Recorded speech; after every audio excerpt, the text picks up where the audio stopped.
नमस्कार, जन उत्तराखंड में आप सभी का स्वागत है। मैं हूं प्रभात। सबसे पहले हेडलाइंस। मुख्यमंत्री पुष्कर सिंह धामी का दिल्ली दौरा, उपराष्ट्रपति सीपी राधाकृष्णन से की शिष्टाचार भेंट, पदभार ग्रहण पर दी बधाई।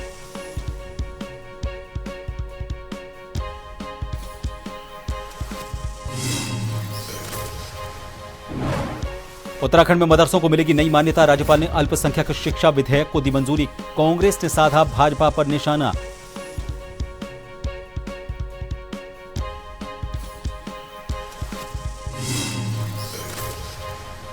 मनाई महर्षि वाल्मीकि जयंती, सीएम धामी ने अर्पित किए श्रद्धासुमन। प्रदेश अध्यक्ष महेंद्र भट्ट ने कहा, वाल्मीकि के आदर्श आज भी समाज के लिए प्रेरणा स्रोत।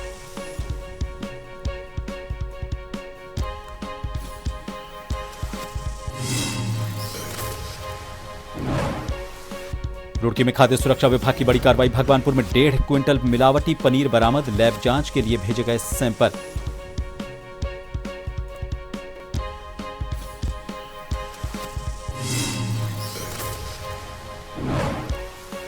और उत्तराखंड में जारी बर्फबारी और बारिश का दौर, बर्फ की सफेद चादर से ढका हेमकुंड साहिब, बद्रीनाथ धाम में स्नोफॉल, 3 जिलों में लैंडस्लाइड का खतरा।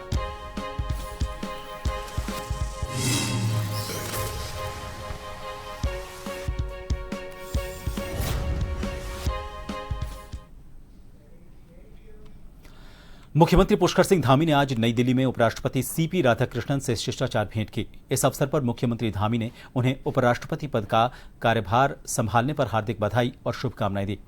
मुख्यमंत्री ने उपराष्ट्रपति को उत्तराखंड राज्य के विकास कार्यों और केंद्र और राज्य सहयोग से जुड़ी विभिन्न विषयों की जानकारी भी दी।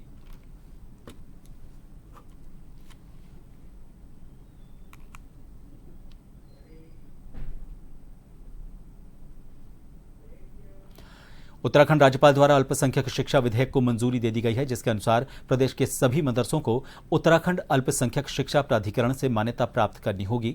वहीं प्रदेश कांग्रेस इस फैसले से नाराज होती नजर आ रही है। कांग्रेस के सह प्रभारी सुरेंद्र शर्मा ने कहा कि मदरसों में कुछ चीजों के बदलाव की जरूरत तो है, लेकिन भाजपा सरकार केवल हिंदू मुस्लिम की राजनीति करती है। भाजपा सरकार शिक्षा पद्धति को नष्ट करने में लगी हुई है। भाजपा पार्टी मदरसों की शिक्षा में कोई सुधार तो नहीं ला पा रही, उसकी जगह केवल हिंदू मुस्लिम के पैमाने को लेकर बात करती है, जो कांग्रेस को बिल्कुल भी स्वीकार नहीं होगा। वहीं कांग्रेस के इस बयान पर पलटवार करते हुए भाजपा प्रदेश प्रवक्ता विपिन कैंथोला ने कहा कि कांग्रेस मैकाले और गुलामी की शिक्षा पद्धति पर काम करने वाली है। एक विधान, एक संविधान के अनुसार सभी वर्ग और धर्म के लिए एक समान कानून व्यवस्था होनी चाहिए। अब उत्तराखंड में भी मदरसों के छात्रों को मुख्य धारा में जोड़कर शिक्षा पद्धति को सुधारा जाए, इसके लिए ये विधेयक पारित किया गया है।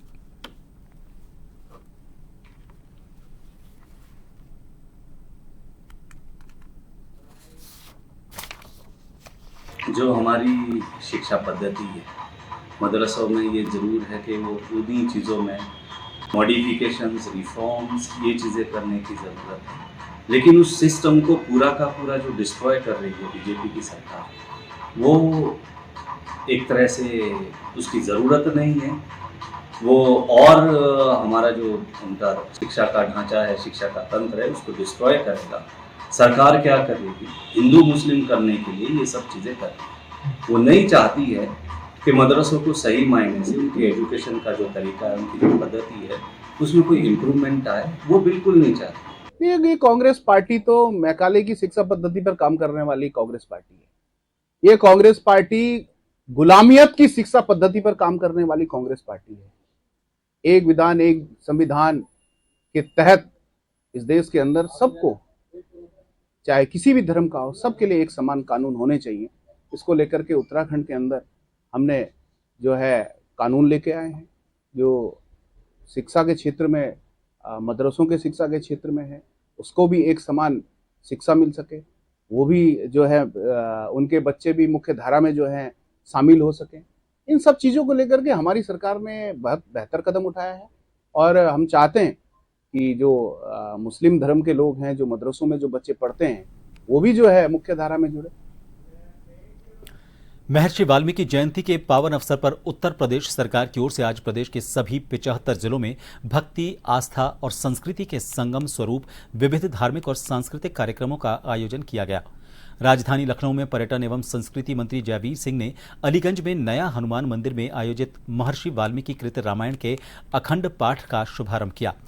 इस मौके पर प्रदेश भर के मंदिरों में एक साथ अखंड रामायण पाठ की शुरुआत की गई। कार्यक्रम के बाद मंत्री जयवीर सिंह मड़ियाव स्थित गौतम बुद्ध विहार कॉलोनी के मलिन बस्ती पहुंचे और स्थानीय लोगों को वाल्मीकि सम्मान प्रदान किया। इस अवसर पर राज्यसभा सदस्य बृजलाल भी उनके साथ मौजूद रहे।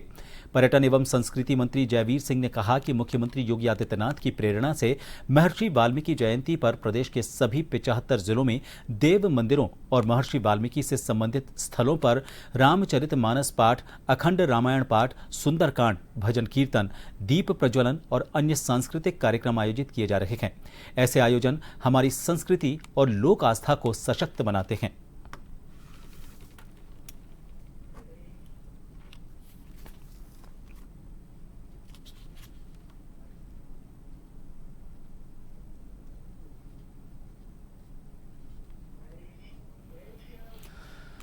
रुक करेंगे अगली खबर का। खबर देहरादून से है। यहां पर उत्तराखंड मदरसा बोर्ड के अध्यक्ष मुफ्ती शमून कासमी ने राज्यपाल की मंजूरी के बाद मदरसों में नए शिक्षा सुधारों को ऐतिहासिक कदम बताया। उन्होंने मुख्यमंत्री पुष्कर सिंह धामी और राज्यपाल गुरमीत सिंह का आभार जताते हुए कहा कि यह निर्णय गरीब तबके के बच्चों के भविष्य को नई दिशा देगा। कासमी ने कहा कि एनसीईआरटी सिलेबस लागू होने के बाद मदरसों के बच्चों में आत्मविश्वास और उत्साह बढ़ा है।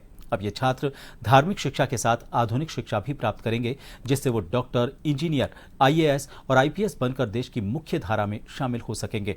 उन्होंने कहा कि प्रधानमंत्री नरेंद्र मोदी के एक हाथ में कुरान, दूसरे में कंप्यूटर के विचार को मुख्यमंत्री धामी ने साकार किया है और यह कदम पूरे देश के लिए एक मिसाल बनेगा। ये बहुत स्वागत योग्य कदम है और मैं माननीय मुख्यमंत्री श्री पुष्कर सिंह धामी जी और अपने राज्यपाल महोदय श्री गुरमीत सिंह जी को मैं इसके लिए बधाई देता हूं कि उन्होंने इसके दूरगामी जो इसका रिजल्ट आएगा वो बहुत अच्छा होगा। इसलिए कि जो गरीब घरों के पसमानदा समाज के बच्चे हैं वो इन मदरसों में एजुकेशन हासिल करते थे और सिर्फ धार्मिक एजुकेशन थी। मेरा अपना अनुभव ये है कि 2 साल में जो हमने एनसीईआरटी का सिलेबस लागू किया था उससे बच्चों में बड़ी खुशी थी और बच्चों के अभिभावकों में। तो मदरसों के लोग तो इससे खुश होंगे और खुश हैं इसलिए कि उनमें पढ़ने वाले बच्चों का तो बौद्धिक स्टेटस बढ़ेगा, वो इंजीनियर, डॉक्टर बनेंगे, आईएएस और आईपीएस बनेंगे। ये तो किसी भी सरकार का एक ऐसा कदम है, आप कहेंगे कि जो लोगों के लिए कल्याण के लिए है। मुख्यमंत्री पुष्कर सिंह धामी ने महर्षि वाल्मीकि जयंती के पावन अवसर पर आदि काव्य रामायण के रचनाकार महर्षि वाल्मीकि को श्रद्धा सुमन अर्पित किए। इस अवसर पर मुख्यमंत्री ने कहा कि महर्षि वाल्मीकि ने अपने महाकाव्य रामायण के माध्यम से समूची मानवता को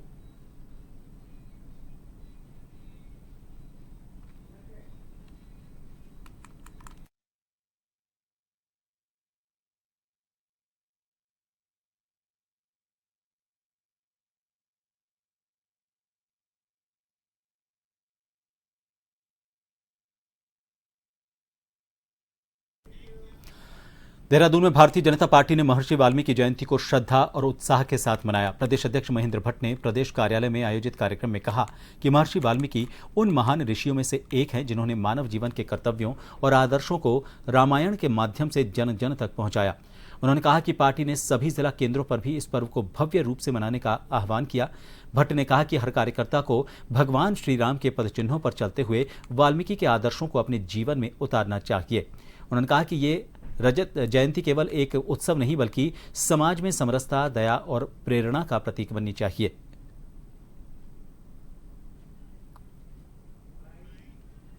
महर्षि वाल्मीकि जी की जयंती है।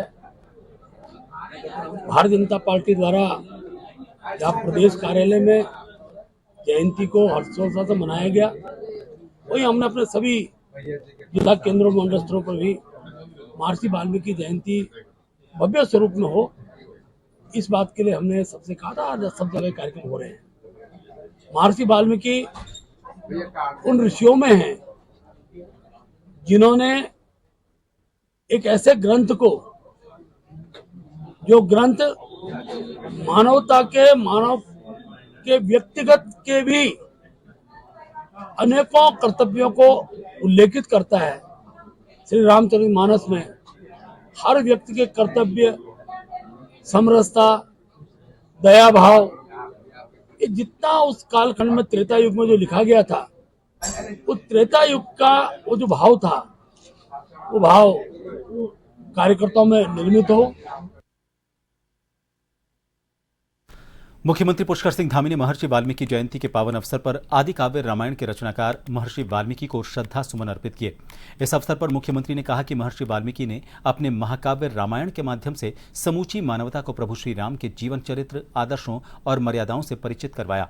उन्होंने कहा कि रामायण हमें धर्म, सत्य, प्रेम और कर्तव्य निष्ठता के मार्ग पर चलने की प्रेरणा देती है। महर्षि वाल्मीकि के उपदेश और कृतित्व आज भी समाज को दिशा प्रदान करते हैं। मुख्यमंत्री ने इस अवसर पर सभी प्रदेशवासियों को महर्षि वाल्मीकि जयंती की हार्दिक शुभकामनाएं दी।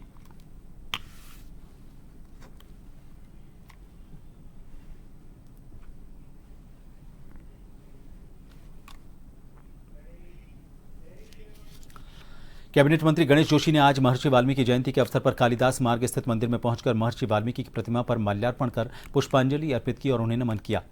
इस अवसर पर कैबिनेट मंत्री गणेश जोशी ने कहा कि महर्षि वाल्मीकि ने रामायण जैसे अमर ग्रंथ की रचना कर मर्यादा पुरुषोत्तम प्रभु श्री राम के आदर्शों और जीवन मूल्यों को जन जन तक पहुंचाया। उनका जीवन सत्य, मर्यादा और धर्म के प्रति समर्पण का प्रतीक है।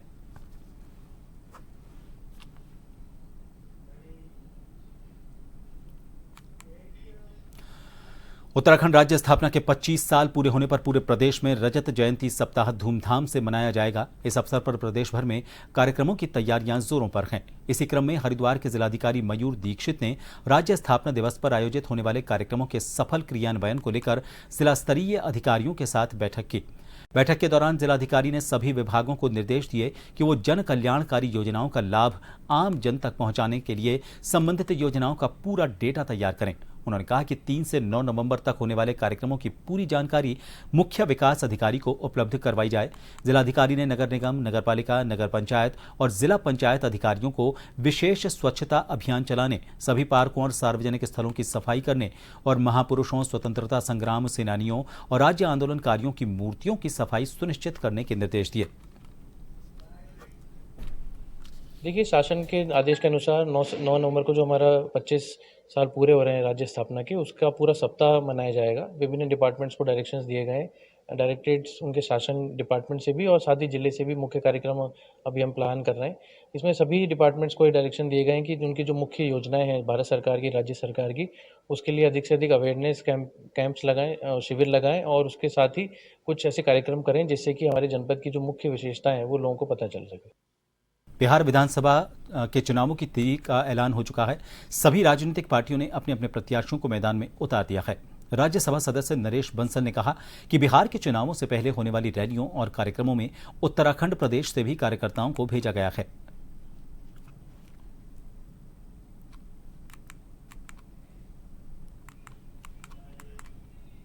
जहां भी हमको हमारे कार्यकर्ता देश भर से जहां जिनकी आवश्यकता होती है, नेतृत्व जिनको दायित्व सौंपता है, वो सब उसका निर्वहन करते हैं। हमारे प्रदेश से भी कुछ कार्यकर्ता गए हुए हैं और आगे भी अगर आवश्यकता पड़ेगी तो जाएंगे। डोईवाला में बीते दिन जमकर बारिश हुई और आज भी काले बादल छाए रहे। बदलते मौसम ने किसानों की परेशानियों को भी बढ़ा दिया है। धान की फसल खेतों में लगभग पूरी तरह से पककर तैयार है। कई किसानों ने कटाई भी शुरू कर दी है, लेकिन लगातार हो रही बारिश से फसल को नुकसान का खतरा बढ़ा हुआ है। डोईवाला में लगभग 500 हेक्टेयर से ज्यादा भूमि पर धान की खेती होती है। किसान अब अपने खेतों में खड़ी फसल को इकट्ठा करने में जुटे हुए हैं और डर है कि अगर बारिश जारी रही तो उनकी मेहनत पर पानी फिर सकता है।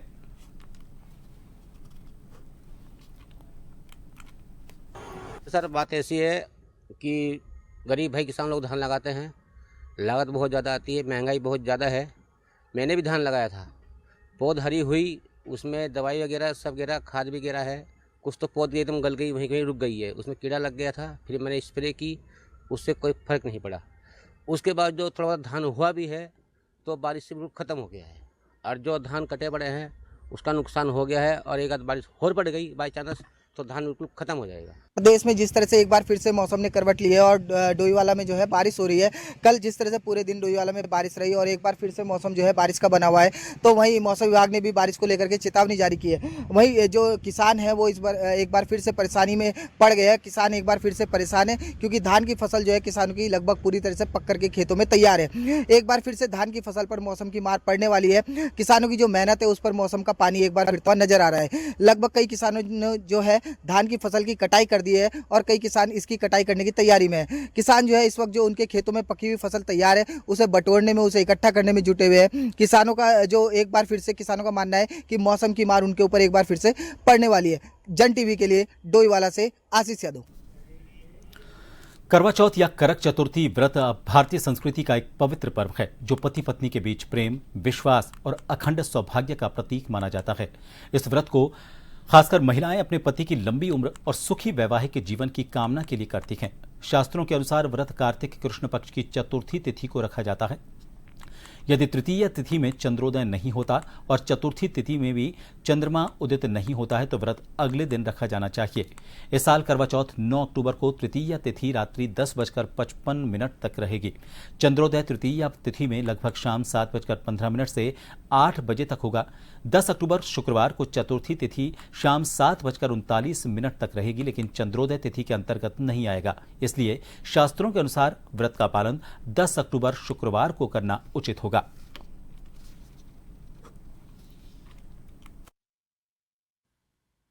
करवा चौथ व्रत अर्थात जिसको कर्क चतुर्थी व्रत बोलते हैं वो 10 अक्टूबर दिन शुक्रवार को है। धर्म सिंधु के अनुसार निर्णय यह बैठता है जब कोई तिथि 2 दिन हो और दोनों दिन उस तिथि के समय चंद्रोदय न बैठता हो तो ऐसी तिथि में जो उदया तिथि होती है उसके आधार पर व्रत करना चाहिए। 9 अक्टूबर को दिन गुरुवार को रात्रि 11:55 तक तृतीया है और उसके बाद चतुर्थी आ रही है। उस समय जो चंद्रोदय का समय है वो लगभग 7:15 बजे से 8 बजे तक का है। रुड़की और आसपास के क्षेत्रों में दीपावली के त्योहार को लेकर खाद्य सुरक्षा विभाग की टीम मिलावटखोरों के खिलाफ लगातार कार्रवाई कर रही है। भगवानपुर के बाली की यूसुफपुर गांव में सुरक्षा विभाग की टीम को मिलावटी और घटिया पनीर बनाए जाने की सूचना मिली थी। खाद्य सुरक्षा विभाग की टीम ने एक मकान से 1.5 क्विंटल से ज्यादा घटिया और मिलावटी पनीर बरामद किया। ये पनीर यूपी के सहारनपुर के अलग अलग इलाकों से आता था, जिसके विभाग ने जांच तेज कर दी है। पनीर के सैंपल को जांच के लिए लैब में भेजा गया है। विभाग की इस कार्यवाही से गांव में हड़कंप मच गया। खाद्य सुरक्षा विभाग की टीम ने पनीर को डंपिंग जोन में नष्ट करवाया।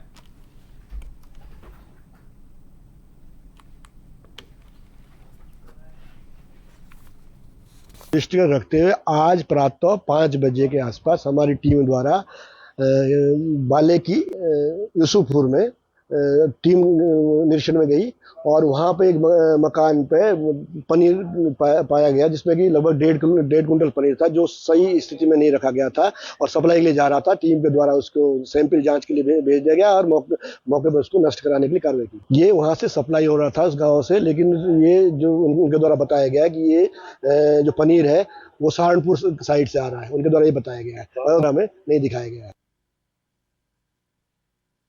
चंपावत जिले के बाराकोट में एक बड़ा हादसा उस समय होते होते बच गया जब ढलान में खड़ी एक पिकअप लुढ़कते हुए 50 मीटर गहरी खाई में जा गिरी। मंगलवार को बीएसएनएल की इंटरनेट सेवा में लगी पिकअप बाराकोट लिंक मोटर मार्ग में खोला सुनार के पास चालक द्वारा साइड लगाते समय ढलान में लुढ़ककर 50 मीटर गहरी खाई में गिर गई और चीड़ के पेड़ में अटक गई। गनीमत रही पिकअप में सवार मजदूर वाहन से उतर गए थे, वरना बड़ा हादसा हो सकता था। पिकअप में 10 कट्टे सीमेंट और उनके औजार पड़े हुए थे। सभी मजदूर सही सलामत हैं।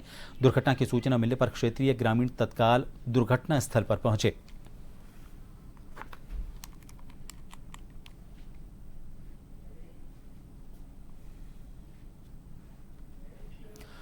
उत्तराखंड में मुख्यमंत्री पुष्कर सिंह धामी द्वारा हाल ही में शुरू किए गए ऑपरेशन काल नेमी के तहत सनातन धर्म की आड़ में लोगों को ठगने और धार्मिक भावनाओं से खिलवाड़ करने वालों पर कार्रवाई की जा रही है।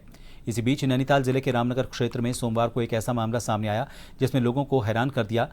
दिवाली पर्व के नजदीक आते ही बाजारों में कई साधु संत और बाबा भीख मांगते नजर आते हैं, लेकिन इस बार रामनगर के मुख्य बाजार में एक व्यक्ति को हिंदू साधु के वेश में भीख मांगते हुए देखकर लोगों को शक हुआ। जब हिंदुवादी संगठनों के कार्यकर्ताओं ने उससे पूछताछ की तो मामला कुछ और ही निकला। कार्यकर्ताओं ने बताया कि वो व्यक्ति खुद को आसिफ रिजवी बता रहा था और दावा कर रहा था कि उसने हिंदू धर्म अपना लिया है। हालांकि जब कार्यकर्ताओं ने उसके सिर से लाल अंगूठा उठाया तो नीचे से मुस्लिम समुदाय की टोपी निकल आई। इस पर स्थानीय लोगों ने आक्रोश जताते हुए पुलिस को सूचना दी। मामले की सूचना पर रामनगर कोतवाली पुलिस मौके पर पहुंची और संबंधित व्यक्ति को हिरासत में ले लिया।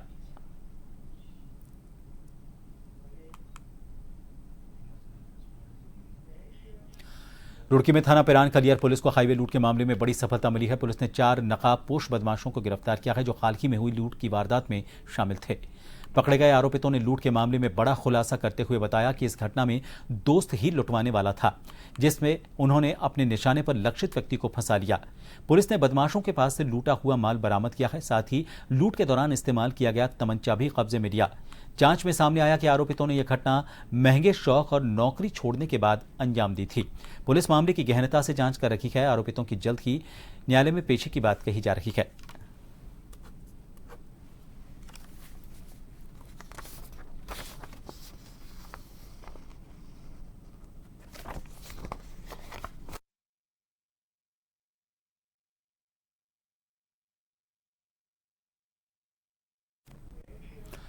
इन सभी खबरों के साथ इस बुलेटिन में फिलहाल के लिए इतना ही। नमस्कार।